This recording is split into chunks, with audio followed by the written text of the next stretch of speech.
Watakatifu, jana tulikuwa na ufunguzi wa semina yetu na tulipata nafasi nzuri ya maombi kumwambia Mungu, na hii wiki natamani uitengeneze kwenye mazingira ya kuomba, kuzungumza na Mungu katika maisha yako, kwa ajili ya kanisa, lakini pia kwa ajili ya taifa letu tunaloliishi. Maisha kama maisha ya kwako yana mambo mengi ambayo unahitaji kuhakikisha kwamba unayafanyia kazi na yanaendelea kufikia malengo yale unayoyatarajia. Kwa hiyo unahitaji kumuomba Mungu. Sisi ni wahitaji mbele za Bwana, tunalazimika kusema, kumwambia Mungu tunataka utusaidie nini, Mungu unataka utufikishe wapi. Ni lazima tuzungumze na Mungu wetu katika maisha haya.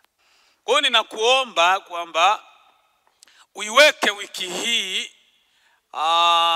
ibebe mahitaji, uiwekee uzito wa kuzungumza na Mungu katika maombi, kwenye mambo ambayo unapelea, kwenye mambo unayohitaji yaongezeke, na kwenye vitu ambavyo hauvitaki kuviona vinaendelea kuonekana kwenye maisha yako. Kwa hiyo utapata muda mzuri wa kuomba kwa ajili ya maisha yako ya kiroho, ya kimwili, mambo ya kimaendeleo, mambo ya uchumi, mambo ya mahusiano na vitu vingine ambavyo vinakuhusu wewe binafsi. Lakini jambo la pili, utapata muda mzuri wa kuombea kanisa. Unapolizungumza kanisa, unaanza na wewe kama sehemu ya kanisa, na unaenda na mtu wa pili na mtu wa tatu na mtu wa nne, lakini bado unaenda kwenye taasisi zinazofanya huduma ya nini? Ya kanisa. Kwa hiyo bado una muda pia, nalo lina mahitaji. Kanisa kama kanisa lina mahitaji ambayo linapaswa mahitaji yale liyafanyie kazi, liyapate, liyafikishe mahali panapotakiwa kufika. Bwana asifiwe. Kwa hiyo unapata muda mzuri wa kwako. Kumbuka kipindi hiki ni kipindi cha mavuno, Malayaseba. Ndio maana umewaona wenzetu wa SDA, umewaona wameanza mapema tu wakatokelezea kwenye makambi ya wiki ngapi hizo? 2. Wamepiga, walikuwa wamegawanya huko na huko na kula na wapi na wapi na wapi kwa wakati mmoja. Mafundisho mengine kwa njia ya television, mengine ya live pale pale mnakutana nayo. Si unanielewa? Kwa hiyo wameshafanya, wamevuna, wameweka. Sasa hivi wanajiandaa tena na kipigo kingine cha mwezi wa 7, wa 8 kwenda wa 9. Si unanielewa? Na chenyewe kitaendelea kufanywa kazi hizo kwa ajili ya kufanya kama utumishi na huduma za kanisa. Kwa hiyo jambo la tatu tunalopaswa kuliombea ni eneo tunaloishi kwenye hii nchi. Bahati mbaya Tanzania wote tuko wanasiasa mpaka na wananchi. Wote tulishakuwa wanasiasa. Wote. Hakuna hata mwananchi sasa naye wasikiliza wanasiasa. Sisi wote tumeshakuwa wanasiasa. Tunatofautiana tu level ya hera, lakini wote ni wanasiasa. Hivi likitokea linaitwa nini lile kauli mbiu ile ya hakuna uchaguzi bila mabadiliko, si ndio? Wote tunaenda, wote tunakuwa wanasiasa huo muda. Kitu ambacho mimi kinanishangaza, huyu anayekupeleka kwenda kueleza tayari ameshalipia kizimba cha kuchimba dhahabu Ushirombo. Wakati wewe unahangaika huna muro, mwenzio ameshamaliza siasa anachimba. Wewe ndio unaanza kuwaza ukare wapi? Unaanza tena kuiombea miaka ya uchaguzi isogee. Malayaseba. Huu ni muda ambao sisi kama kanisa tutautumia kuiombea nchi tunayoishi. Kuombea wanasiasa, kuiombea serikali na vitu vingine mbalimbali ambavyo vinahusiana na nchi yetu. Maana yale unayoyahitaji binafsi hauyapati sehemu nyingine, yanapatikana kwenye hii nchi. na hautaenda kuyatumia sehemu nyingine, utayatumia hapa hapa. Lakini kanisa unalolizungumza halifanyi kazi Ulaya, linafanya kazi Tanzania. Bwana asifiwe. Kwa hiyo hawa watu wasipokaa vizuri, hata kama umejenga nyumba yako uwezo kalalamo. Mnayasema. Hata kama umeolewa mtaachana tu na huyo mwanaume, kila mtu anakimbia kivyake. Kwa kuna vitu ambavyo vinaingiliana hapa, mahitaji ya kwako binafsi pamoja na kanisa na nchi tunayoishi. Tuna sababu, hata kama tunawaona ni kama hawafai, wana maamuzi yasio sahihi, yupo anayeweza kutengeneza maamuzi yaliyo mazuri. Tuna wajibu gani? Sio kwenda tu kwenye mikutano kusikiliza sala. Mnayasema. Tunapaswa kumwambia Mungu kwenye nchi. Kuna watu wanagawana rasilimali. Sisi wanatupigisha story, wao huku wanaendelea kugawana mkate. Tunabaki na story kwa maisha, kwa kweli hili mtu likiwa rahisi hili linaweza unaliwazia, kumbe ndo mpigaji tu. Na mara nyingi huwa nawaambia watu mimi, msemaji mzuri sio mtendaji mzuri. Yaani hilo lazima ulielewe. Ukimwona mtu anajua kuongea vizuri, hata darasani huo ni hivyo. Mwenye mwandiko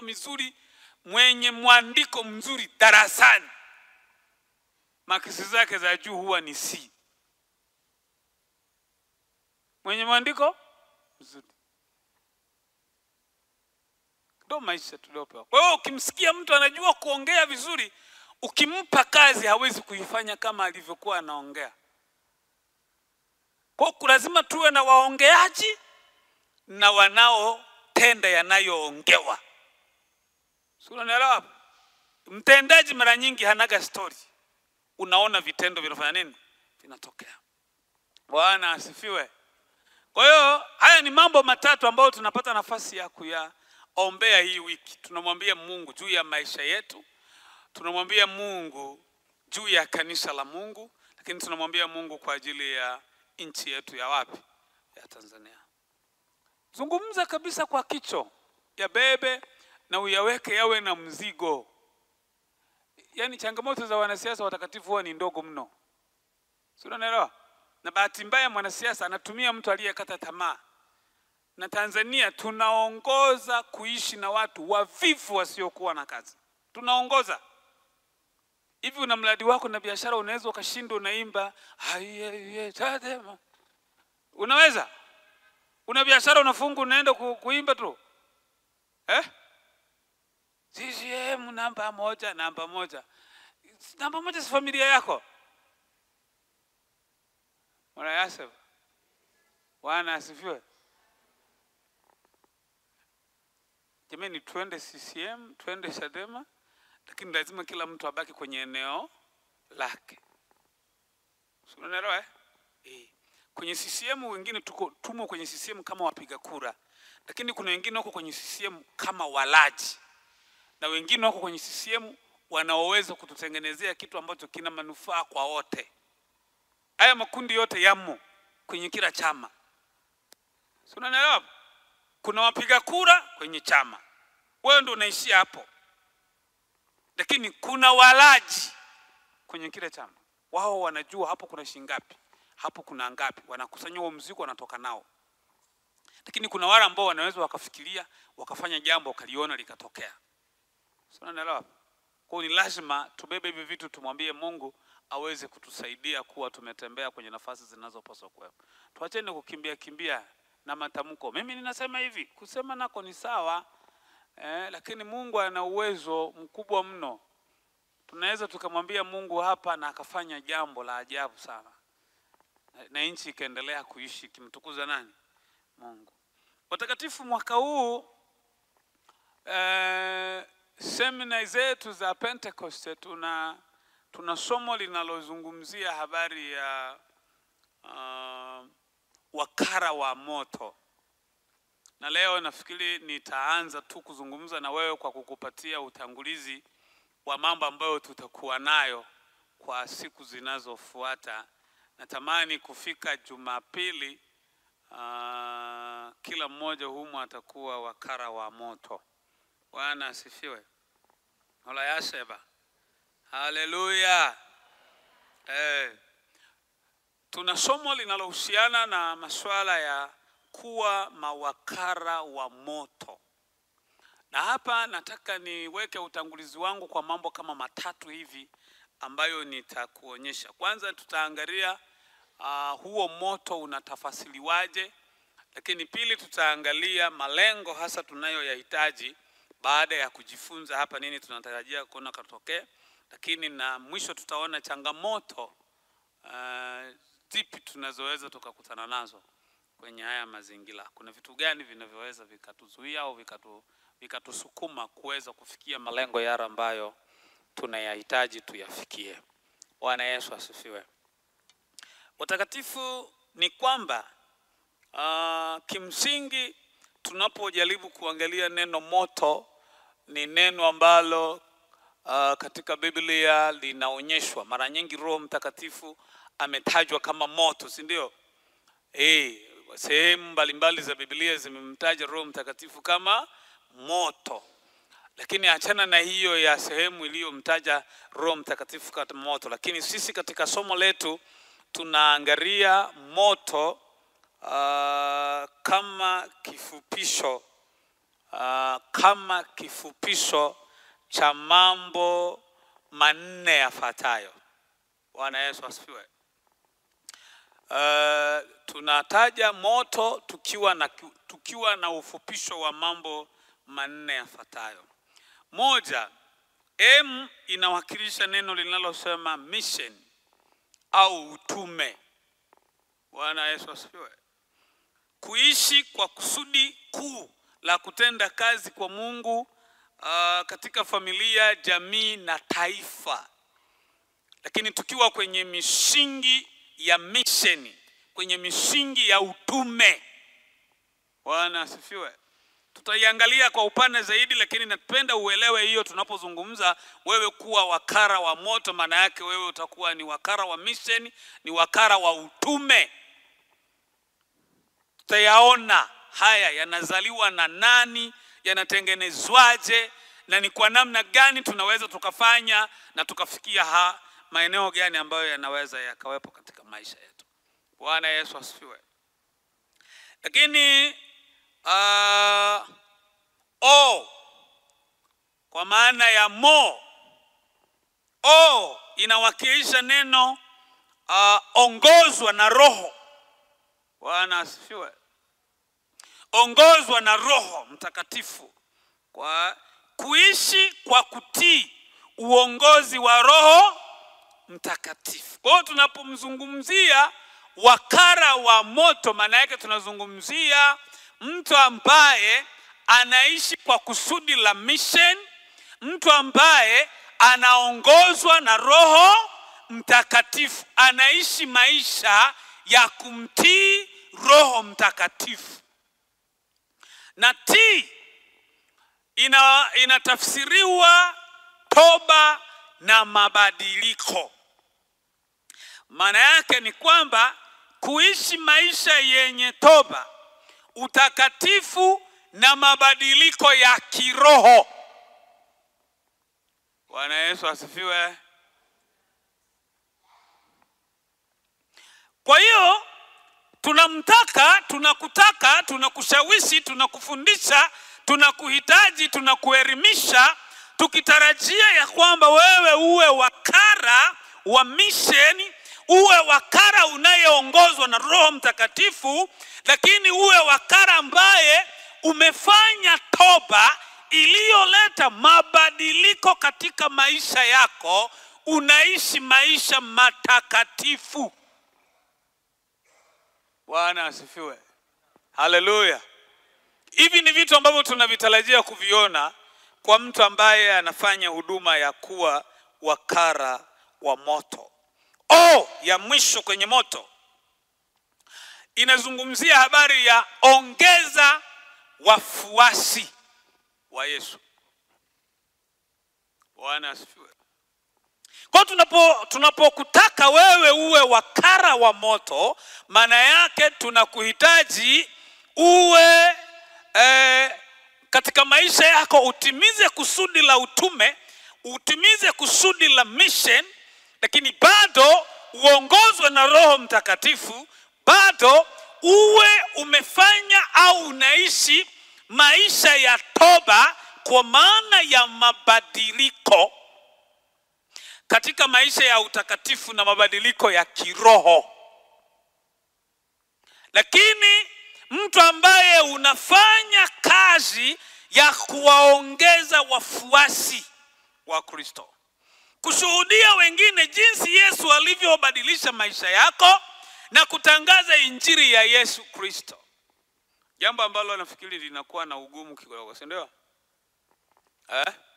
Wala yasha, jambo ambalo linakuwa na ugumu kidogo. Kwa nini? Unawezaje kumwambia mtu aache dhambi wakati bado wewe mwenyewe hujaacha? Mtu mmoja alikuwa anaongea na rafiki yake, wote walikuwa wameoa, kila mtu ana mke, huyo ana mke na watoto. Sasa na walikuwa wanachepuka. Sasa mmoja akawa anamshauri mwenzie, kwa sababu kamchepuko alikokuwa nako kalikuwa kana kiwewe sana, kalimsumbua sana, yani kakamdisturb. Mwisho kakafika mahali rafiki yake akamwambia hivi, na wewe sasa bwana, ufike mahali na wewe ufanye maamuzi kama mwanaume, uwe na akili.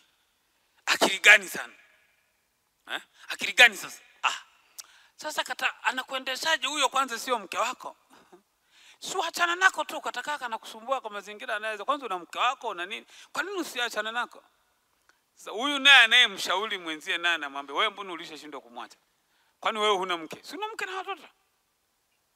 Mara yasema uanze wewe kufanya nini? Kuacha. Yaani mlevi anamshauri mlevi mwenzie aache kunywa pombe. Mara yasema tunaelewana? Mlevi anamshauri mlevi mwenzie aache kunywa pombe. Mwizi anamshauri mwizi mwenzie kuacha kufanya nini? Kuiba. Si kama unanielewa? Kwamba inawezekanaje wewe kumweleza mtu habari za Yesu ambazo zilisha kushinda kuziishi, zilisha kushinda kuziishi. Lakini pia mabadiliko yanayozungumzwa pale kwenye swala la toba watakatifu, sio ile toba ile ambayo ninyi mmeizoea. Si unanielewa? Yaani unafanya kwa makusudi kabisa, unajua kwamba hii ni dhambi. Halafu jioni unamwambia Bwana unisamehe, sitarudia. Mimi ni mwenye dhambi, sifai kitu chochote mbele yako. Hiyo wewe tu ndiye unayeweza kunistahilisha kwa neema yako. Na hata Mungu hajakujibu, wewe unajiridhisha kwamba Mungu ameshakufanya nini? Ameshakusikia. Unaongeza na maneno. Kabla hatujaomba wewe umekwisha kusikia. Kabla hatujafanya nini wewe umekwisha kujibu. Yaani unajijibu mwenyewe, unaeleza, unajijibu wewe mwenyewe. Mwishoni unamalizia kusema amina. Si ndio? Amina. Unaridhika kwamba hiyo dhambi imefanya nini? Imeenda. Hata kabla hujalala unasoma message ya mwisho ya dhambi. Umemaliza kujiridhisha kwamba Bwana amefanya nini? Kabla haujalala baada ya sala, sijui ulikuwa umepiga magoti, sijui ulikuwa umesimama ukutani, message ya mwisho kusoma unaweka simu charge ili ulale, unasoma message ya dhambi. Tunaelewa? Sasa umemaliza kutubu, unalala na dhambi nyingine. Alafu kukicha asubuhi unaamkia kwenye hiyo dhambi uliyolala nayo. Na kwa sababu ni Mkristo, unahisi hata usiku umetenda nini? Dhambi. Sio tunasema tunatenda dhambi kwa mawazo, kwa kuwaza, si kwa kufanya nini, si ndio? Maombi ya asubuhi na yenyewe yanakuwa na nini? Na toba. Unaitubu ile dhambi uliyolala nayo. Ambia Mungu, sisi mawazo yetu hayajakaa vizuri. Mara nyingi watu tunawaza yasiyofaa machoni pako. Sisi hatufai, hatustahili, hatufanyi nini huko. Unaeleza maneno yote magumu na mabaya. mwishoni unamwambia Bwana, ukanioshe kwa damu yako, nami ukanioshe kwa hisopo, nami nitakuwa safi. Wewe ujulikane kuwa ni Mungu utawaye hukumu ya haki. Maombi ya asubuhi. Unamalizia na sala ya Bwana, utusamee makosa yetu kama nasi tunavyowasamea walio tukosea. Usitie majarira, usisahau kutupatia mkate wetu wa kila siku. Sio? Maana utukufu ni wako na nguvu na nini. Amen. Unapomaliza hayo maombi ya asubuhi, unachomoa simu kwenye chaja. Meseji ya kwanza unayokutana nayo ni ya nini? Ni ya dhambi.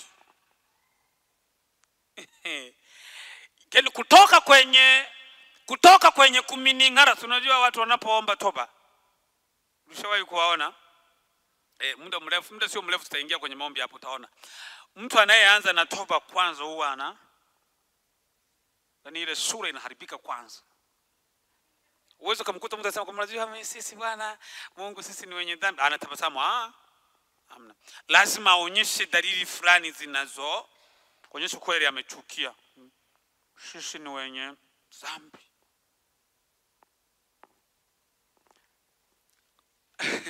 Ametoka sasa kwenye kununa.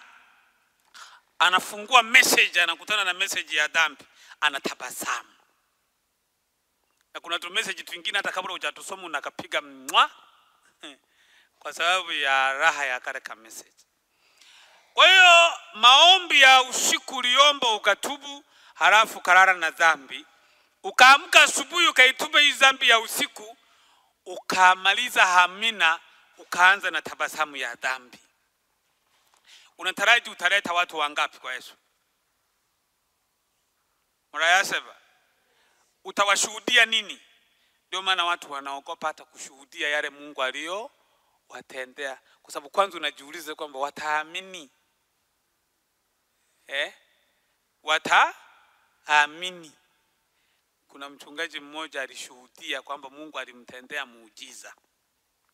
Alikuwa anadaiwa deni la shilingi 16,000. Sasa akiwa kwenye maombi, sasa wameenda kwenye mkesha, wanaomba. Walipomaliza maombi asubuhi saa 11 wanaondoka. Kwenye kuweka mambo sawa mura akaona 40,000. Unanielewa? 40,000 akaiokota. Badala ya kuitangaza kwa wale waliokuwa nao kwenye maombi, yeye akajua Mungu amefanya nini.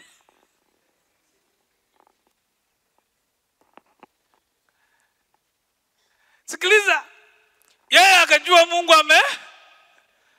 amemjibu. Akaenda kulipa deni la shilingi 16,000 zikabakimo, si ndio? Zikabakimo zingine mazingine. Una uelewaji wa ushuhuda? Bwana alimpa hela ya kulipa deni au aliiba?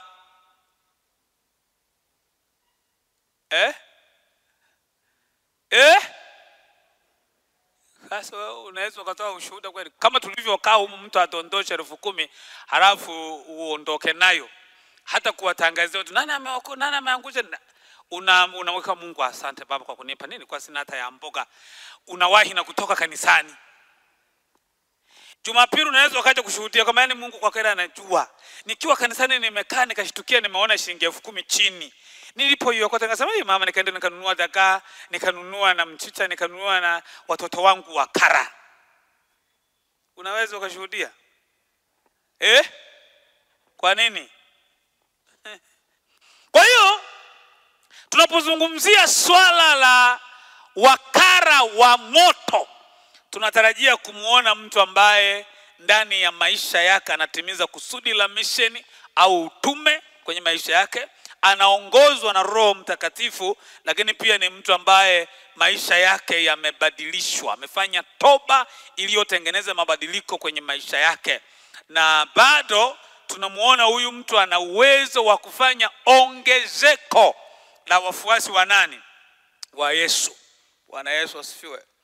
Kusudi la wewe kukufundisha. Kwa nini tunakufundisha habari hii? Kwa nini tukufundishe? Kwa nini tujifunze?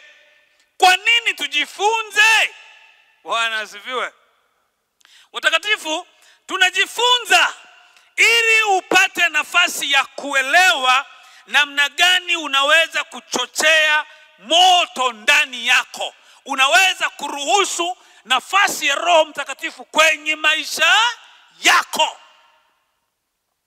Watakatifu, kwenye Pentecost ya mwaka ya mwezi huu au wiki hii au mwaka huu, tunapoendelea kujifunza, tunataka tukuone unachochea moto ndani yako kwa ajili ya huduma na utumishi wa Mungu. Lakini pia jambo la pili, tunatamani kukuona unaishi kwa kusudi la Mungu. Bwana asifiwe. Hauishi kiholela holela. Unaishi kwa kusudi la nani?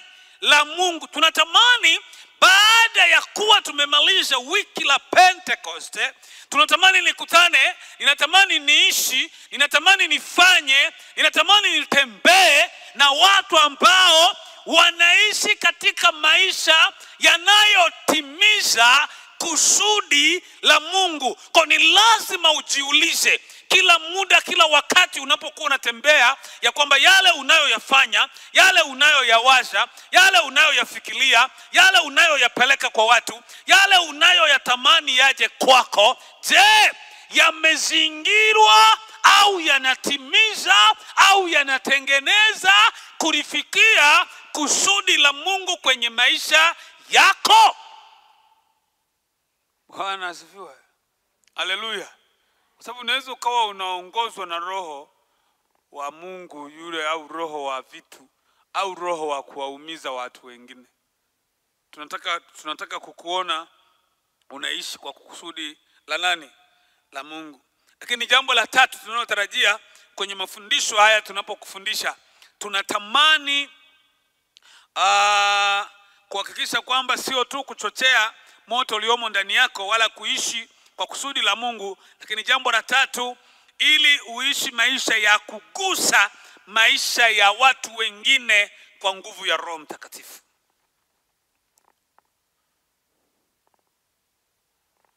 Uishi maisha ya kugusa maisha ya mtu mwingine, kugusa maisha ya watu wengine.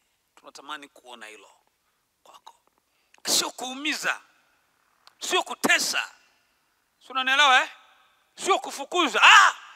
Tunaposema kugusa, watakatifu, niliwahi kuzungumza siku moja hapa kwamba hakuna maisha ya peke yako.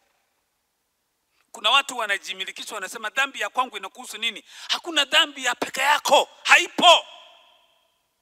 Dhambi yoyote unayoifikiria kuitenda ina madhara kwa mtu mwingine. Hakuna dhambi ambayo itakuwa automatic inakufaa wewe tu peke yako, haipo. Ipi? Dhambi gani hiyo? Kwa dhambi zote ni lazima unapoimiliki na kuifanya kwenye maisha yako, kuna maisha ya mtu yanaathirika, kuna maisha ya jamii yanaathirika, kuna maisha ya kanisa yanaharibika, kuna maisha ya taifa yanaharibika. Kwa ni lazima tuishi maisha ambayo yanagusa maisha ya mtu mwingine kwa mtazamo chanya, kwa mtazamo wa kimungu. Yaani unagusa maisha ya mtu, huyu mtu anakufanya wewe kuwa hazina kwenye maisha yake. Bwana asifiwe. Yaani anakufanya kuwa hazina kwenye maisha yake. Kuna mtu ukimuona unatabasamu hata kabla hajakusemesha. Bwana Yesu asifiwe. Yaani ukimuona tu kwa mbali kule unatabasamu hata kabla hujafanya nini? Hajakusemesha. Unatabasamu. Lakini kuna mtu ukimuona unanuna hata kama ulikuwa umefurahi. Hata kama tena ulikuwa unahubiri, unaweza ukapoteza na network uliyokuwa unahubiri. Hata kama ulikuwa unaimba, unaweza ukapoteza key. Wakasubiri kwamba unaitikia, ukasahau, beat ikakupita. Kwa nini? Kuna kitu kimeclick kisio sawa. Umeelewa? Unanielewa? Yaani kuna mtu ukimuona tu ndio maana wanawashauri watu, jamani, ni dawa nzuri ni kuacha tu dhambi. Unajua kuna kitu unaweza kumfanyia mtu kukiondoa kwenye maisha yake sio rahisi. yani kukifuta kabisa kwamba kikafutika kama shwe, yani ni kuone kama nilivyokuwa na kuona zamani hivi. Acha nitenda. Ndiyo utaniambia kwamba samahani, naomba unisamehe, unapiga na magoti na tumachozi tuadharau, lakini nakuhakikishia kwamba kuna sura ambayo haiwezi kufutika hiyo siku. Ndio maana unakuta mara nyingi wengi huwa wanatumia njia ya kuhama. Anaondoka eneo lile, naondoka kabisa, na hama, naondoka hilo eneo, naenda sehemu nyingine. Hichi ndicho tunachozungumza watakatifu hapa, kwamba tunatamani kwenye mafundisho haya tunapomaliza tuwe na mtu ambaye ana uwezo wa kuwa na vitu vinavyogusa maisha ya watu wengine katika mtazamo wa kimungu. Sawa sio mtu unayegusa maisha ya mwingine katika swala la kumuumiza. Kuna watu wanapanda cheo kwa kuwashusha watu wengine vyeo.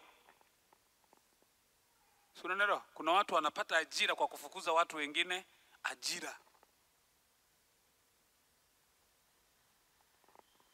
Unaelewa?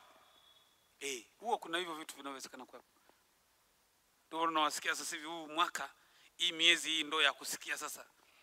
Mtu anaeleza mabaya ya mtu mwingine ili yeye awe mzuri, mumupe yeye mzuri.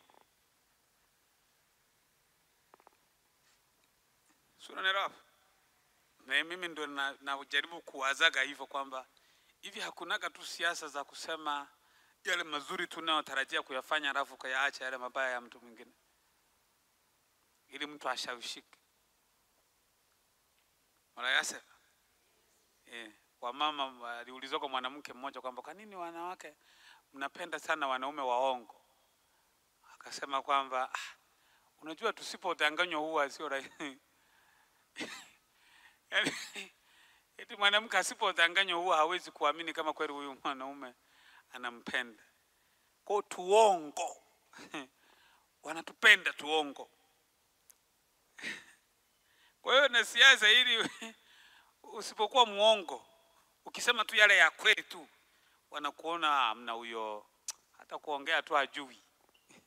Kumbe ni kweli hawezi kuongea, ila ukimweka kwenye kufanya vitendo vinafanya nini? Vinaonekana. Lakini kuongea hawezi.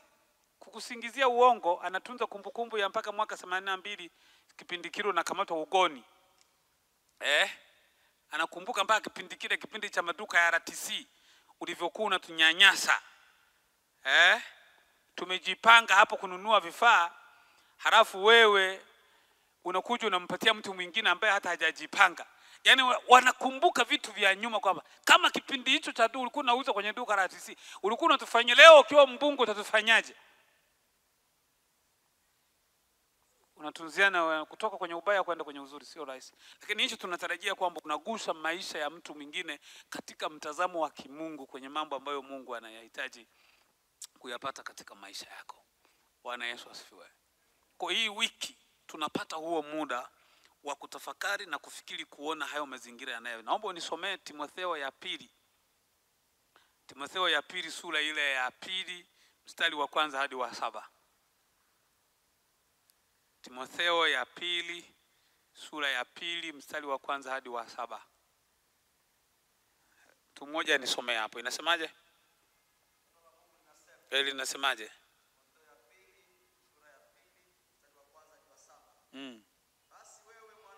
Wewe mwanangu, uwe hodari katika neema iliyoko katika Kristo nani? Yesu. Mambo yale uliyoyasikia kutoka kwangu kwa mtu mwaminifu ambaye ameyaleta haya mambo kwako, mbele ya mashahidi wengi.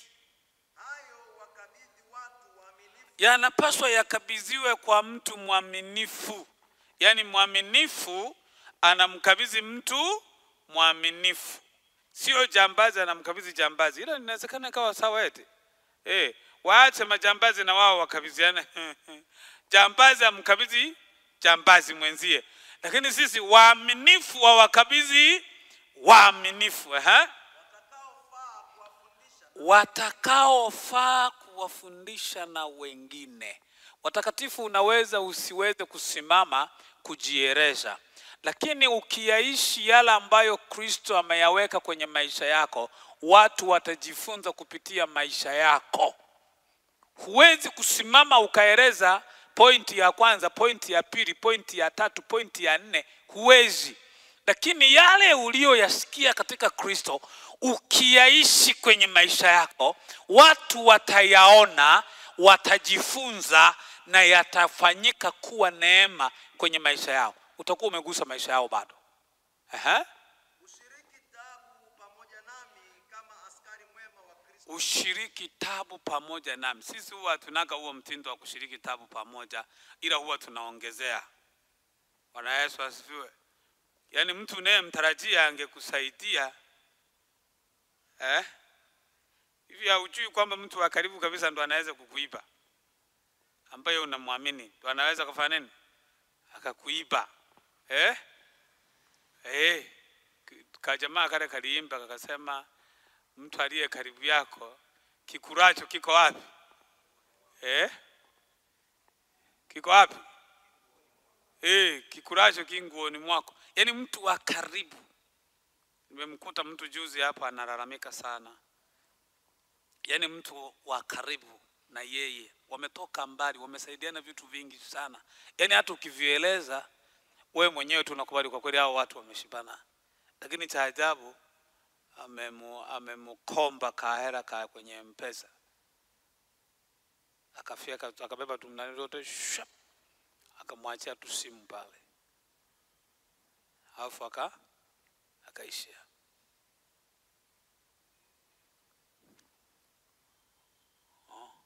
Basi mtu liye muamini kabisa, ukawa huna shaka naye,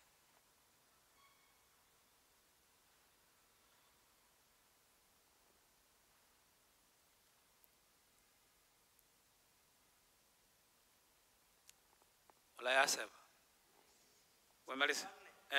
Hakuna apigaye vita ajitiaye katika shughuli za dunia. Hakuna mtu anayepiga vita huku unaendelea na shughuli za duniani, ili ampendeze yeye aliyemwandika awe askari, ili kumfurahisha yule ambaye amekupa kazi. Hata mtu akishindana katika machezo apewi taji. Asiposhindana kwa halali. Lazima ushindane kwa halali. Yampasa mkulima mwenye taabu ya kazi kuwa wa kwanza wa kupata fungu la matunda. Sikiliza sasa, mwaka huu mpunga unatoka tu shambani 120,000. Navuna tukimaliza kupiga hivi upika kwa gunia linajaa. Laki na ngapi hiyo? 20. Ukileta gunia zako 20 maana yako umeweka ndani 2,000,000 na shilingi ngapi? Mkulima huyo. Lakini unazijua taabu zake? Kuna wengine, jana nilikuwa shambani huko nikapata hadithi ya mtu mmoja kwamba kuna familia moja nyumbani wamepelekewa debe hili. Debe hili. Sara binti yangu, umeona? Debe hili. Mpunga mwingine wote akawadanganya nyumbani kwamba anapeleka kwenye store, kwenye gara. Kumbe alishakula hera lenye nao mpunga ndio linalopeleka wapi? Kwenye gara. Vipi mama, utarudi shambani? Utarudiko? Mwaka utakapoingia kwenda kulima utarudiko? Sasa ndio watu walikuwa wanapishana nasema kama nene haya kete mimi hamna. Debe moja. Debe. Umehangaika kulima, kuvuruga, kupanda, kupalilia, kuvuna, kupiga na kuuvusha, kuusomba, kutoa kwenye majaribu, kuweka mahali ambapo usafiri unawezekana kuwepo. Halafu yakasukwa kwenye mifuko, yakabeba kupelekwa kwenye store, kumbe ndo yameenda hera alishakula mzee. Kumbe Biblia inasema nataka ule jasho, ule huo mzigo wako kwa kazi uliyoifanya wewe mwenyewe. Mstari wa 7 anasema Yafahamu sana hayo nisemayo, Yafahamu sana tutakayojifunza kwenye hii wiki. kwa maana Bwana atakupa akili. Kwa sababu Bwana lazima akupatie wewe akili. Sikiliza. Subiri kwanza. Hebu rudia hilo neno bwana. Yafahamu sana hayo nisemayo. Aha. Maana Bwana atakupa akili. Hebu fungueni wale mlio na Biblia bwana. Inawezekana hii Biblia ya huyu dogo haiko vizuri. Hawa imbaji mara nyingi wao wanatuchanganya. Wanaongezaga na maneno mengine ya kwenye Biblia wanaweka mahali ambapo hakuna mstari anawekapo Kwa wanaongezaga tu wao. Anaimba anafika mahali maneno anaisha anawekapo tu neno lake tu analofika. Unaweza kukuta anaweka. Fungua basi kwenye Biblia hapo, acha kulala. Fungua. Mstari wa 7 unasemaje? 2:3 mstari wa 7 unasemaje? Hebu rudia kwamba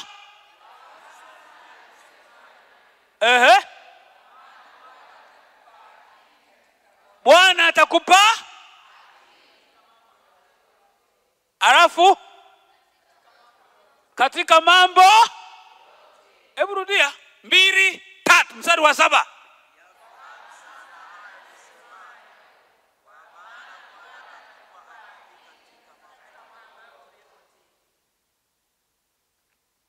Kuna mambo matatu hapo yamezungumzwa. Cha kwanza uyafahamu. Cha pili, ukishayafahamu, sura naelewa? Ukishayafahamu yanakupatia nini? Yanakupa nini? Ujue watakatifu, hiyo ni heshima. Kinyume cha akili ni tusi. Si mnanielewa? Ukiambiwa na mtu huna akili unajisikia vizuri? Unacheka tu. Ameniambia sina akili. Siweza kushangaa. Ukiambiwa una akili kwanza unabadilisha na katazamia kwanza. Unaweza kumuuliza unasema? Yaani na kasura kanabadilika kidogo kama unasema? Hapa inasema yafahamu mambo hayo, na ukisha yafahamu yanakupatia akili. Na hiyo akili inakusababisha kujua mambo yote. Bwana Yesu asifiwe. Haleluya. Watakatifu, mimi ninapenda leo, hayo ndio mambo ambayo tutayajifunza kwenye hii wiki. Kinachodaiwa hapa ni muda wako. Pata muda, njoo tujifunze. Lakini mwisho ninatamani ya kwamba unayafahamu haya mambo, na hukomei tu kuyafahamu, yanakusababishia kuwa na akili. Jamani, akili ni matumizi mazuri. Kuwa na uwezo wa kufanya maamuzi, kuweka vipaumbele. Umenielewa? Tunapozungumzia akili, tunazungumzia ni uwezo wa mtu unaomsaidia kufanya maamuzi mazuri, kuweka vipaumbele vinavyomfaa. Umeelewa? Na kufanya uchaguzi sahihi ulio na tija na faida kwake. Kama ni mtihani unaouliza, chagua jibu sahihi kati ya A, B, C. Tunaelewa? Tulikuwa tunaulizwa kipindi hicho. Mwalimu wa somo la maarifa ya nyumbani. Dash hutunza uchafu. Macho marefu, miguu mifupi.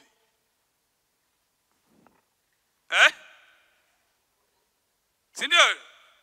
Unakuta macho marefu, miguu mifupi, kucha. Chagua sasa. Mtu mwingine anachagua macho marefu.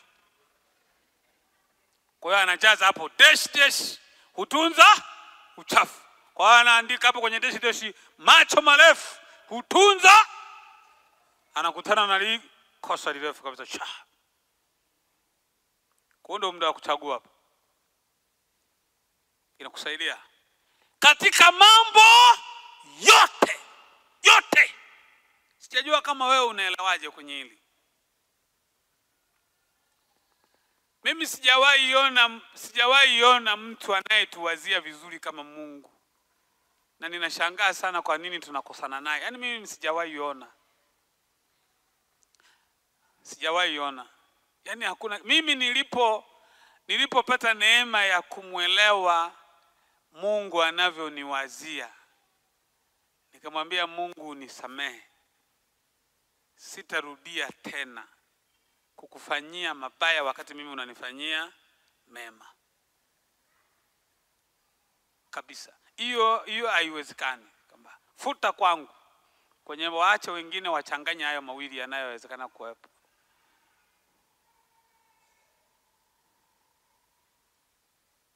Kwa hiyo tunatarajia kupata nafasi nzuri ya kutengeneza mawakala wa moto ambao kwenye maisha yao watakuwa wamebeba mission, utume kwenye maisha yao, lakini wanaongozwa na Roho Mtakatifu, wamefanya toba iliyotengeneza mabadiliko kwenye maisha yao, na hao watu wana uwezo wa kuongeza wafuasi ndani yao.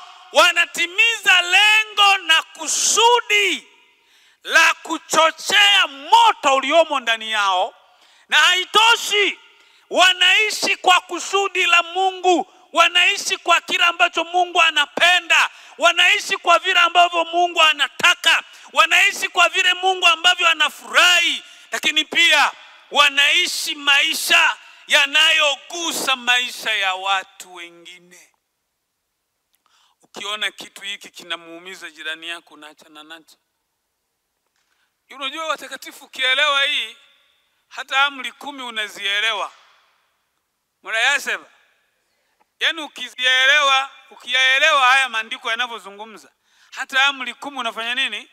Unaielewa. Si ndio? Usiwe na miungu mingine ila mimi. Usiabudu kitu chochote cha kuchonga, si cha kufanya nini. Unaelewa, yaani unaelewa kinachozungumzwa kwepo. Usilitaje bure jina la Bwana Mungu wako. Hakuna sababu ya kuapa. Unaapa kwa sababu gani? So unaapa kwa sababu ya uongo? So unaapa kwa sababu ya kutokufanya vizuri? Unaapa kwa sababu dhamiri yako inakushuhudia hapa kwamba ninaaibika? Lakini kama umefanya vizuri, kuna sababu ya kuapa. Waheshimu baba yako na mama yako. Kuna mtu utagombana na mama yako lini? Saa ngapi? Kwa lipi? Kwa sababu ukifahamu unapata akili tena katika mambo yote. Si ndio? Ishike siku ya Sabato. Kuna mtu wa kukwambia mpaka uvutiwe kengele. Konko. Maombi ya Jumapili. Konko. Maombi ya Jumatano. Konko. Maombi ya Jumanne. Si ndio maana yake? Hakuna sababu ya kengele. Haipo. Utajua tu leo ni Sabato ya Bwana Mungu wangu. Saa ngapi unatakiwa kuwepo? Unakuja ukijua kabisa kwamba leo ni Sabato, unakuja bila shida. Utajua tu kwamba sasa hivi imefika saa 9 kwa ajili ya semina ya Pentecost. Umeshamaliza kufanya mambo yako, unakuja.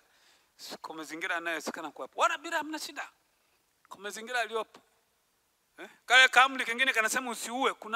Unamwazia nani afe? Kwanza unayemwazia kufa unaona kama tutapungua. Unaweza akifa, si unaona kama tunafanya nini?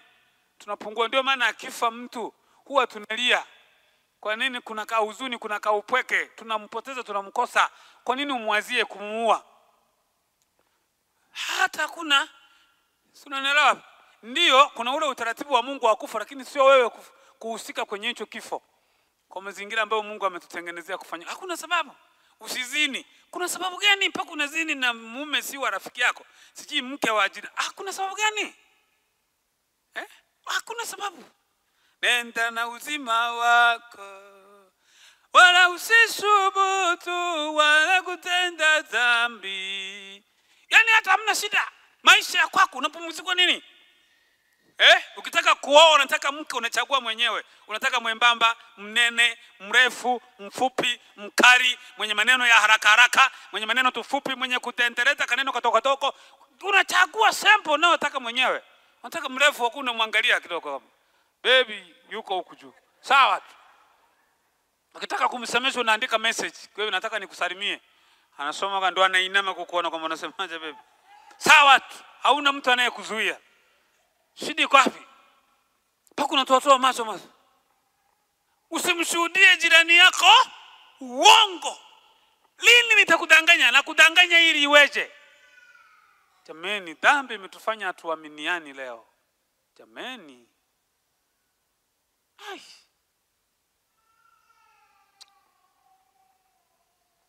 Watakatifu, ninaomba tu nikupe nafasi jioni hii ya leo, tunapofanya maandalizi haya mazuri ya kujifunza. Hebu utafakari vizuri huo mstari wa 7. Urudie tena. Wewe utafakari tu vizuri huo mstari wa 7. Utafakari tu vizuri, halafu ujipime uyaone maisha yako. Wewe utafakari tu vizuri huo mstari wa 7. Utafakari tu vizuri. Hautakosa vitu vya msingi ambavyo unapaswa kumwambia Bwana akutendee jioni hii ya leo. Wewe utafakari huo vizuri mstari wa 7. Mambo gani unayopaswa kuyafahamu? Na ili yakupe akili. Kwa nini umechelewa kufika unakotarajia kuwepo? Kwa sababu kuna vitu ulipaswa kuvifahamu, na baada ya kuvifahamu vinakupatia akili, na hiyo akili inakupa majibu ya mambo yote. Kwa nini hauna kile unachotaka? Kwa sababu kuna mambo ulipaswa kuyafahamu na haujayafahamu. Na kwa sababu hakuyafahamu umekuwa mjinga, sasa hauna akili. Umeelewa? Kwa mambo yaliyo mbele yako hauwezi kuyaelewa. Na hata huwezi kuyafahamu, hauwezi kupata kitu. Hauwezi kugusa maisha ya wenzio sasa. Kwa nini? Kwa sababu hukufahamu. Kwa nini? Huna akili. Kwa nini? Mambo mengine yanakupita. Hivi ni kweli eti? Ndio. Hivi ni kweli eti? Ndio. Kuna mambo unatakiwa kuyafahamu. Mara nyingi watu tunalalamikia sana watu na vitu vingine. Lakini mimi napata nikukumbusha tu kitu kimoja, watakatifu.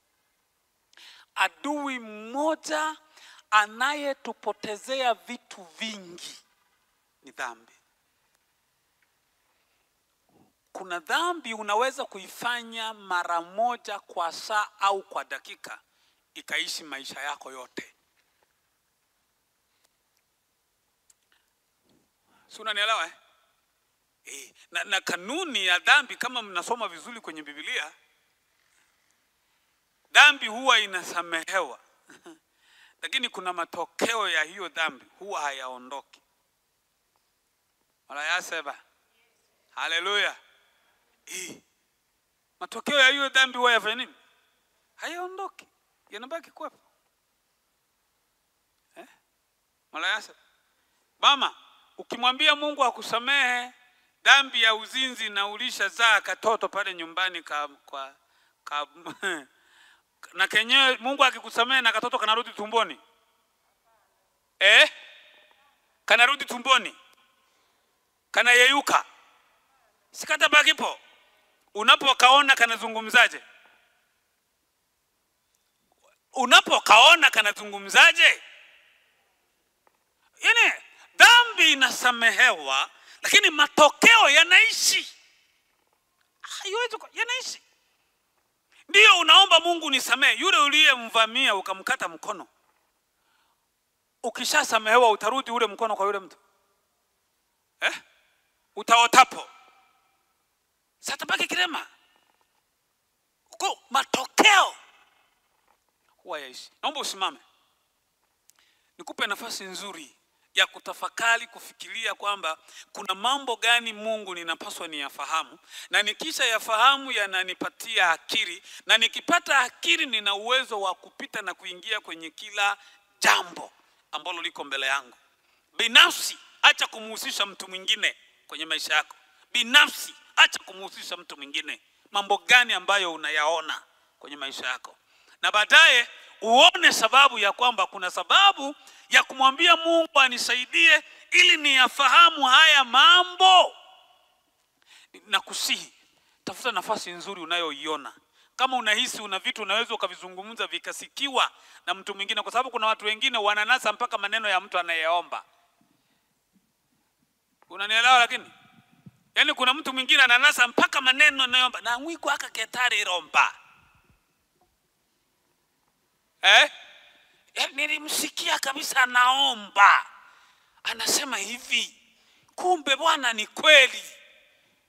Alikuwa hana ule muda wa kuomba ili anakusikiliza wewe unayeomba. Sasa ni mambo gani ambayo unapaswa uyafahamu, na baada ya kuyafahamu yanakutengenezea wewe kuwa na akili, na akili hiyo ina uwezo wa kuyafikia mambo yote ambayo unayahitaji uyatumie, ambayo hutaki yawe kwako. Yani kila kitu kinachokuzungumza katika mambo yote, akili itakuongoza kutoka.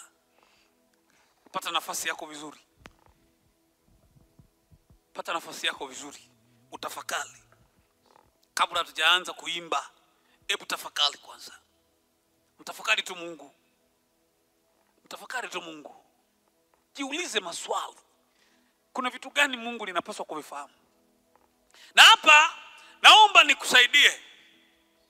Kama una vitu ndani yako kwenye maisha yako, una dhambi umeishi nayo miaka mingi, mpendo wangu, mwambie Mungu tengeneze mpango mpya wa kutokuishi kwenye hiyo dhambi.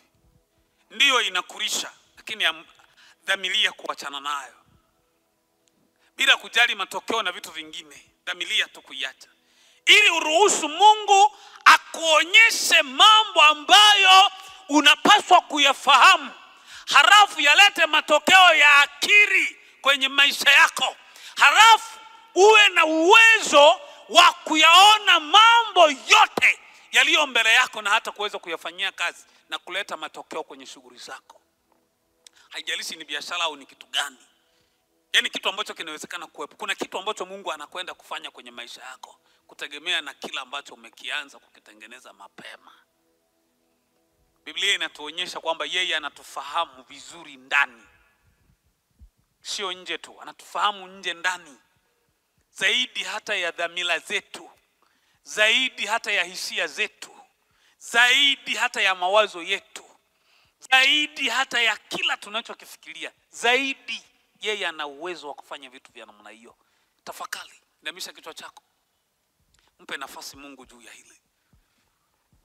Msemeshe tu Mungu kwamba kweli Baba, ni wapi ninahitaji kufahamu? Kwa nini niko hivi? Kwa nini siwezi kufika hapa? Kwa nini? Na neno lako linasema umetutengenezea karibu kila kitu. Umetupa baraka, umetupatia kiongozi, umetupatia nguvu, umetupatia uwezo, umetupatia. Kwa nini niwe hivi? Kwa nini siwezi kufikia malengo yangu? Kwa nini siwezi kufanya yanayotarajia? Kwa nini bado napelea?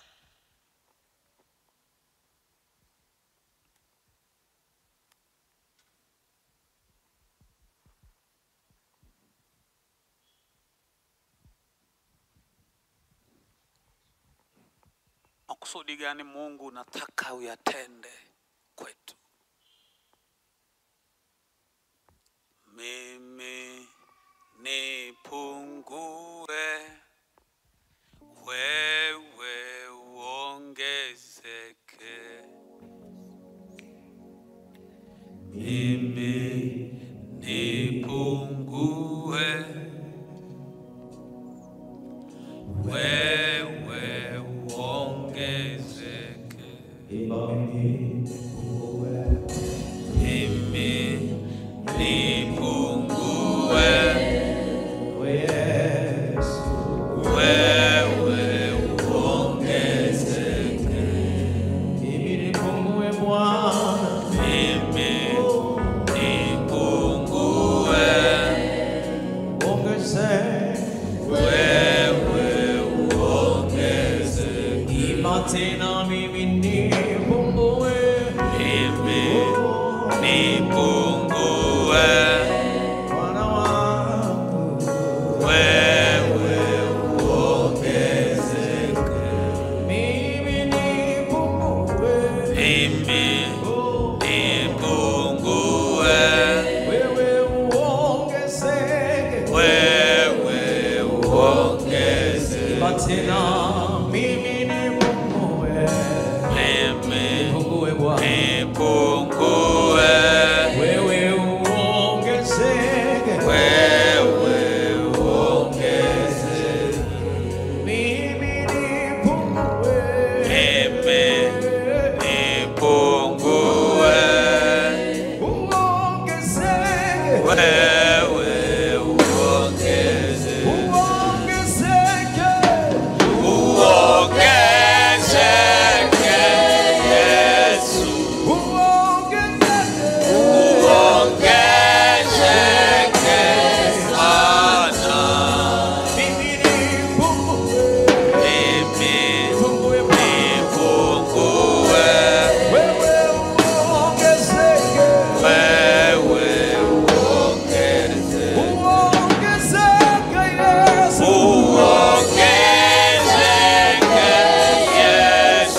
Mbele za Mungu kwa maombi.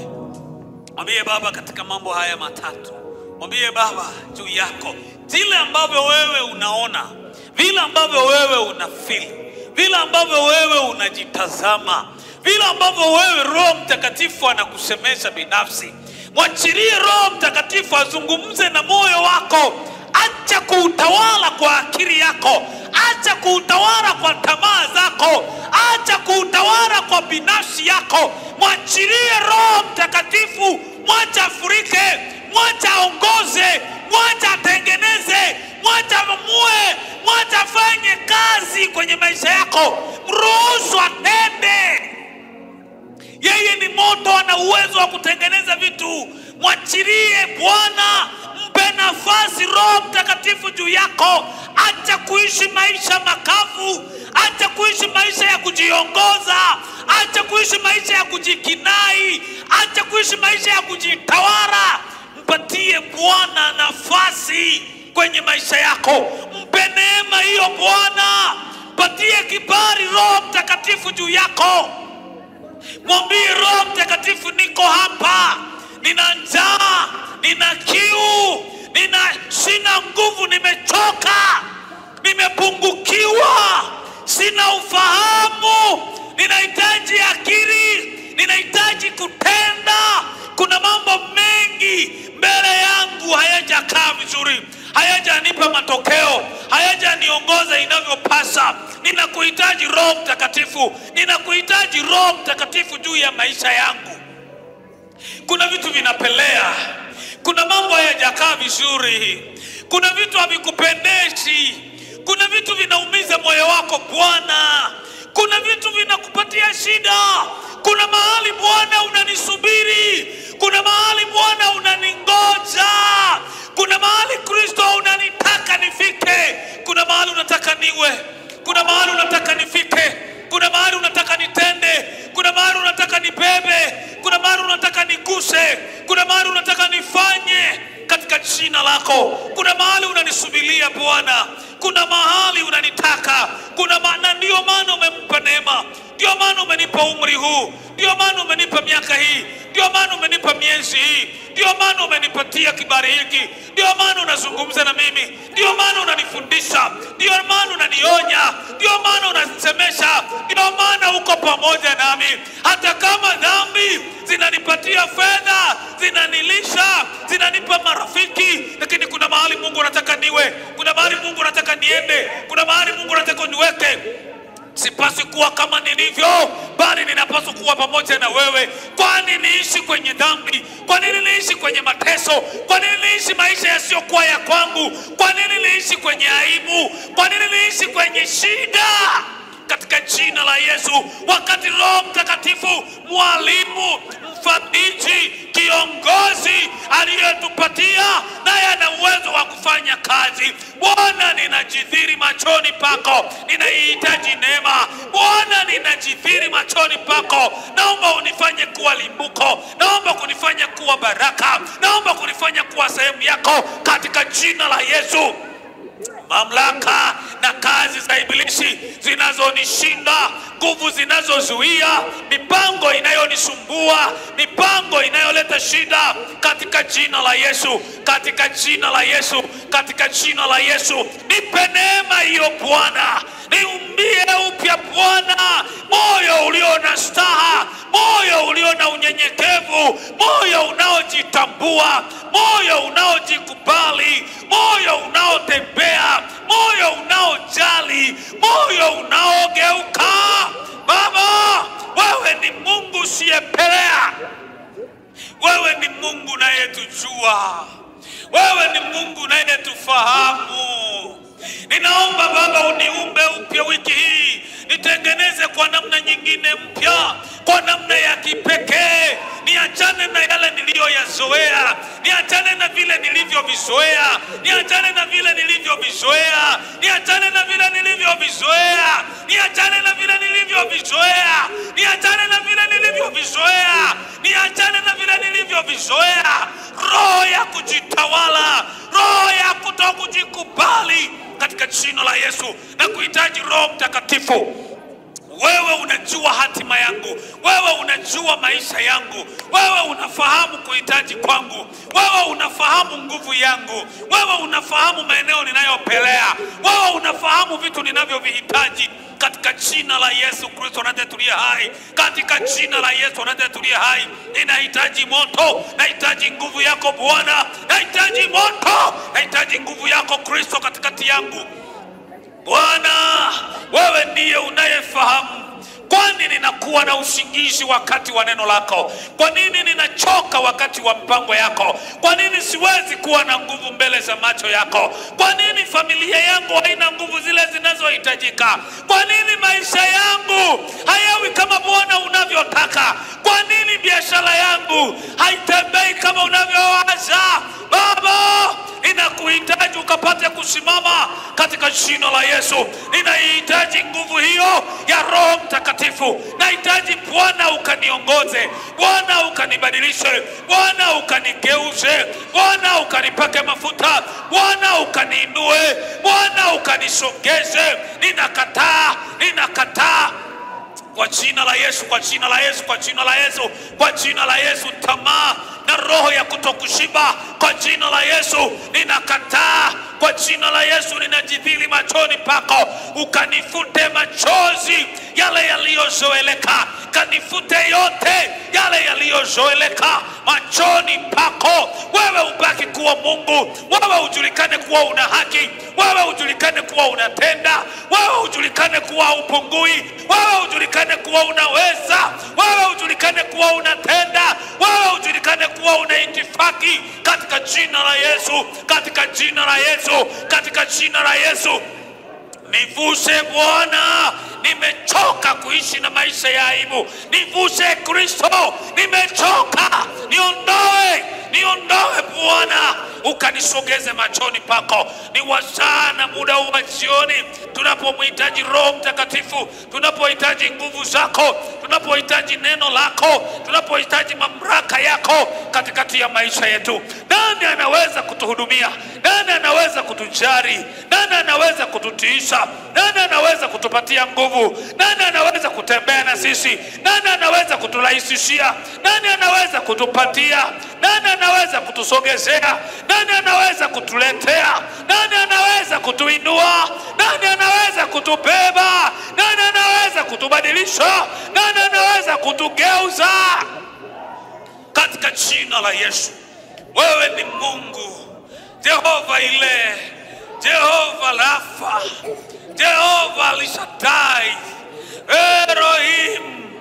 Wewe ni Mungu unayeishi, wewe ni Mungu unayemiliki, wewe ni Mungu unayetawala. Mungu uliyegawanya bahari ya Shamu, uliyewapitisha wana wa Israeli katika jangwa lile kubwa, jangwa la Sinai, jangwa la moto, jangwa lililokuwa zito, lakini Bwana uliwavusha, Bwana ulitembea nao. Wewe Mungu shushaye nyoka wa moto, wewe Bwana unayeweza kubadilisha mahali pakame pakawa na chemichemi, ndiye Bwana. Tunakuhitaji jioni ya leo, bila kujali umri wetu tulio nao, bila kujali maisha yetu tulio nayo, bila kujali tofauti zetu tulizo nazo. Baba, tunahitaji neema yako. Wewe upo kutufahamisha mambo ya muhimu. Acha tukate shauri, acha tufanye mageuko, acha tufanye mabadiliko, acha tufanye kurudi, acha tufanye kukaa karibu, acha tusimame karibu na wewe Bwana, katika jina la Yesu Kristo tulia hai. Wewe unatembea, wewe unaishi, wewe unasimama, wewe unatenda, katika jina la Yesu Kristo. Wewe ni mfalme na wewe ni Mungu unayemiliki na unayeishi katikati yetu, miongoni mwa watakatifu na watoto wako. Wewe ni Baba unayesimama, badilisha na kutugeuza, na ninatamani kuona Bwana ukitutendea kuanzia leo. Haina hitaji, sio mpaka kesho, sio mpaka kesho kutwa, sio mpaka juzi, sio mpaka mwezi ujao. Anza na sisi leo, masaa haya na jioni hii. Badiliko lako Bwana, tumuone Roho Mtakatifu akisema na sisi, akituonyesha yanayotupasa na kutupatia nguvu za kuacha, akitupatia nguvu za kubadilisha, akitupatia nguvu za kutenda, akitupatia nguvu za kusimama, akitupatia nguvu za kufanya machoni pako. Wewe ni Mungu, ujulikane kuwa ni Baba, ujulikane kuwa ni neema, ujulikane kuwa ni baraka, ujulikane kuwa unaonyesha Bwana, katika jina la Yesu Kristo. Naomba tuanze nawe Bwana, ukatutengeneze upya wiki hii, ukaifanye kuwa ya tofauti. Ondoa magonjwa yanayotuzuia, ondoa vizuizi vilivyoko kwenye familia zetu, ondoa kila aina ya mamlaka ya giza, roho za ukoo, nguvu za asiri na mamlaka mengine mbalimbali yanayotuzunguka, mazoea na mafundisho potovu, vitu visivyokuwa vya kawaida. Tunaomba mifano mibovu na mambo yaliyotuzingira macho yetu, katufumbue upya Bwana, tukayaone yanayotuhusu. Ewe mfalme, ukawe pamoja na sisi jioni ya leo, wakati huu, masaa haya. Tunakataa, tunapinga, tunakataa katika jina la Yesu. Tunahitaji kurithishwa na kukusanywa nawe. Wewe ni faraja, wewe ni baraka, wewe huumba, wewe hutengeneza, wewe huisha, wewe huletesha, wewe husimama, wewe hutenda, katika jina la Yesu Kristo tulie hai. Karibu kapate kuonekana kuwa pamoja na sisi katika maisha haya, ili Bwana tukapate kuyaona yale ambayo Mungu yanakusudiwa. Ninakutamani kukuona Bwana ukitutendea mema katika utukufu na mamlaka yako. Bwana ukatukumbuke, Bwana ukatutazame, Bwana ukatuone, Bwana ukatuangalie, katika jina la Yesu, katika neema yako. Bwana,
Ukisema ndio, nani awezaye kushinda?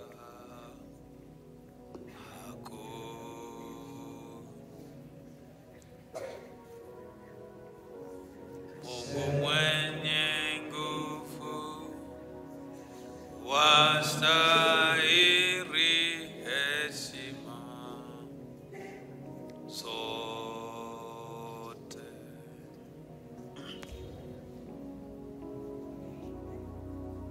Mungu mwenye nguvu, wastahili heshima zote.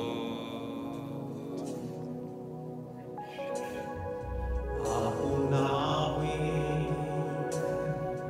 wa kulinganishwa nawe. Imba kwa kumaanisha, kitamani kuona vitu vipya Mungu anaumba katika maisha yako. Wa kuheshimiwa ni wewe, Wa kuabudiwa, kuabudiwa, wa kuheshimiwa ni wewe.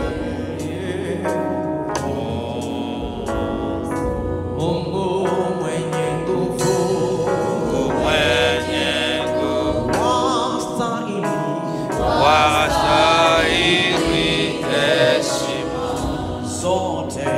zote. Hakuna mwingine Hakuna mwingine nawe Bwana. wa kulinganishwa na wewe. Mungu wetu, hakuna mwingine Hakuna mwingine wa kulinganishwa na wewe. ukisema ndio, Ukisema ndio, nani nani awezaye kushika? hakuna Baba. Ukisema ndio, Ukisema ndio, nani awezaye kupinga? awezaye Kupinga hakuna Yesu. Mungu mwenye nguvu, mwenye nguvu, wastahili wastahili heshima zote. Mungu mwenye nguvu, mwenye Baba wastahili wastahili heshima zote.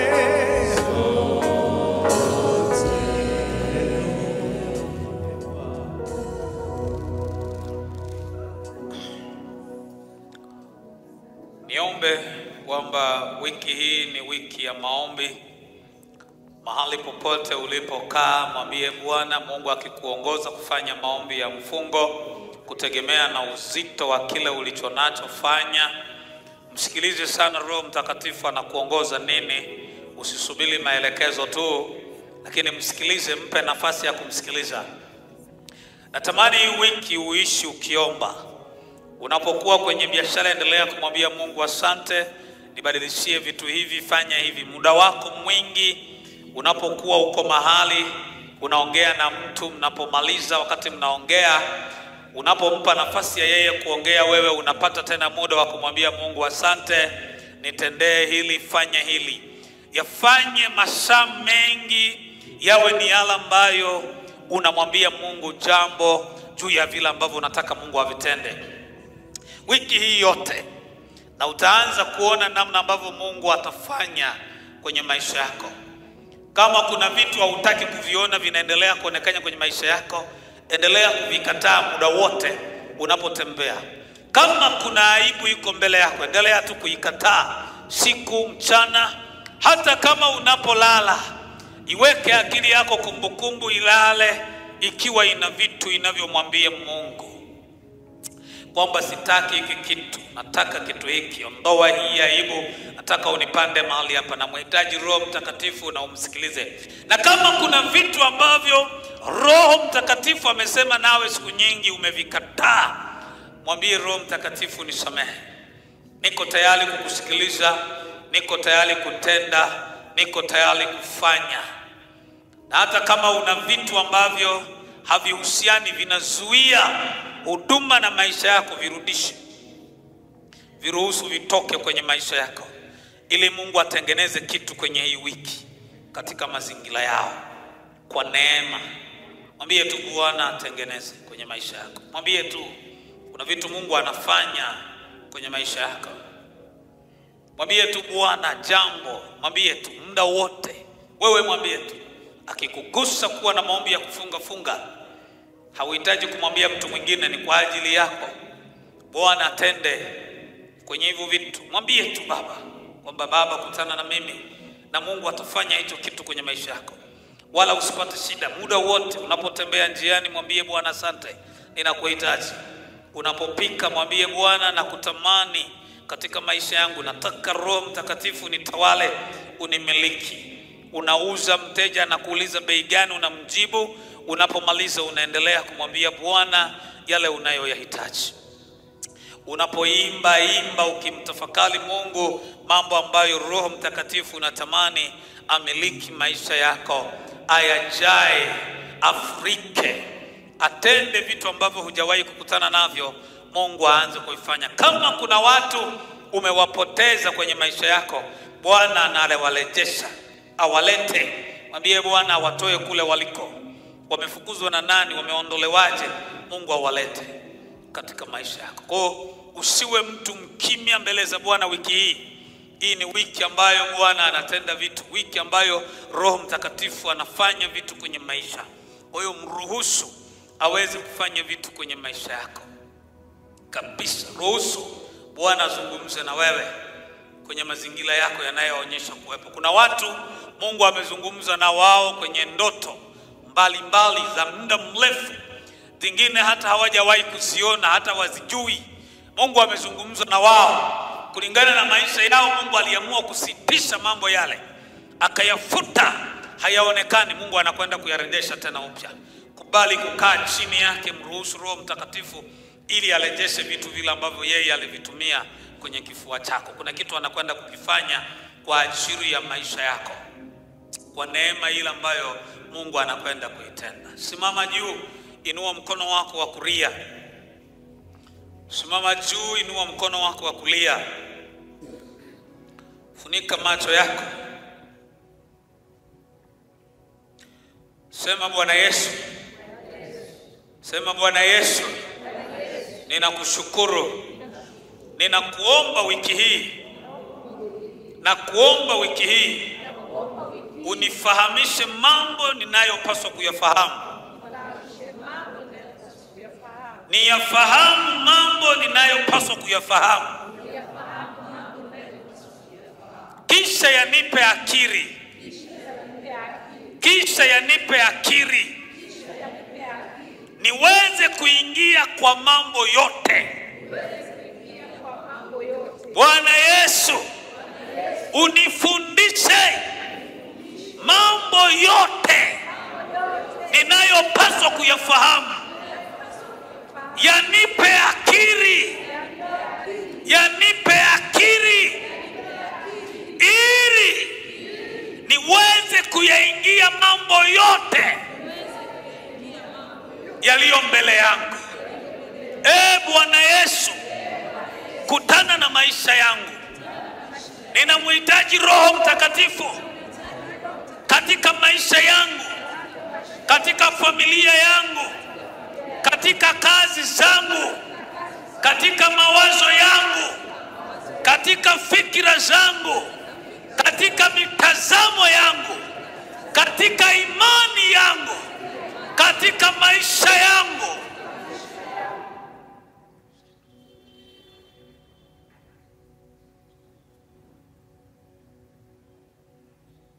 Bwana Yesu, Ninaomba useme na moyo wangu.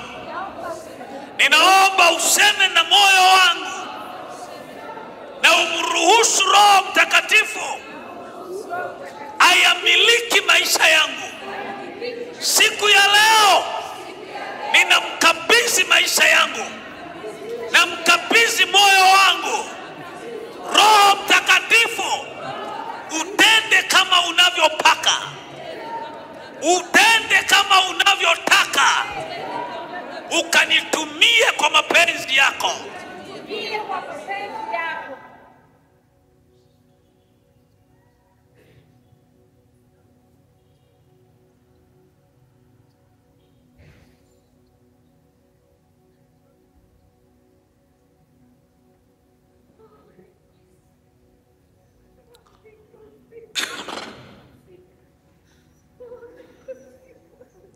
Kuna mtu umehudhuria kwenye hii semina ya leo, una changamoto, kuna watu wamekaa vikao kwa ajili yako. Umekwisha kusikia yale walioyajadili, ila hawajakuita kukuambia, ila umekwisha kuyasikia. Yako mbele yako yanakuja. Lakini Mungu amekwisha kukuonyesha kile unachotaka kukifanya. Kifanyie kazi. Mungu atafanya majibu kwa muda mfupi unaokuja. Amekupa neema Mungu leo, kwenye mwanzo umesikia na Bwana ametenda. Na hata leo wamekaa kwa ajili yako.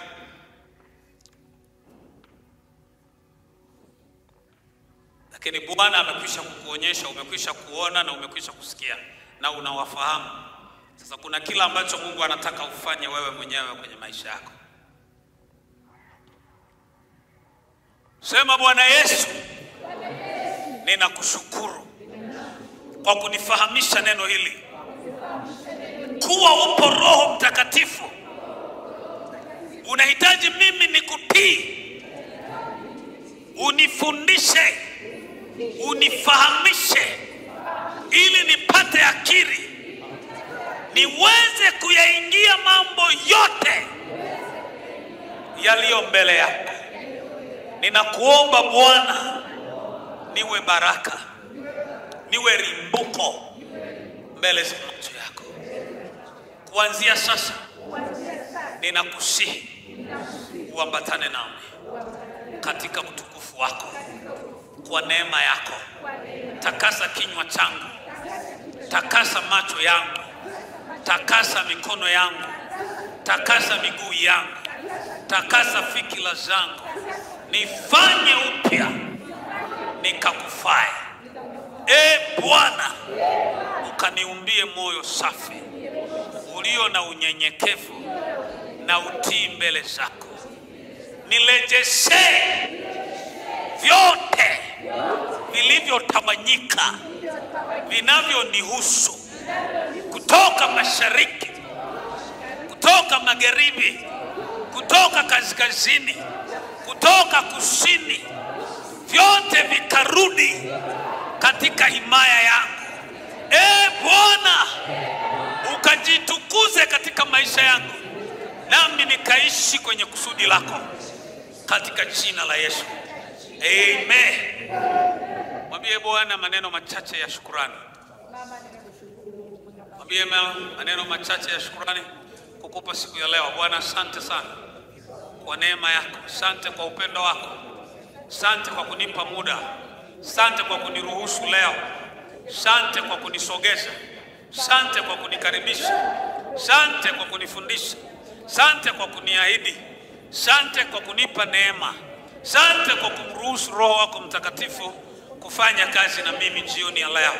Na ninatamani kukuona Mungu ukinifahamisha. Tamani ukifumbua macho. Tamani ukielekeza miguu yangu na mikono yangu sehemu za kushika, na akili yangu maeneo ya kuona na kutenda. Bwana, tunakushukuru sana kwa wema wako. Tunakushukuru sana kwa baraka zako. Tunakushukuru sana kwa upendo wako, maana wewe umekuwa baraka katikati ya maisha yetu. Mungu, ukatutendee mema. Bwana, ukazungumze pamoja na sisi. Bwana, ukajidhihirishe. Bwana ukajifunue na ukatuandae vizuri siku nzima ya leo. Tusaidie na ukatutunze katika neema na baraka zako. Ninaomba na kuamini katika jina la Yesu Kristo, uliye Bwana na Mwokozi wa maisha yetu. Amen.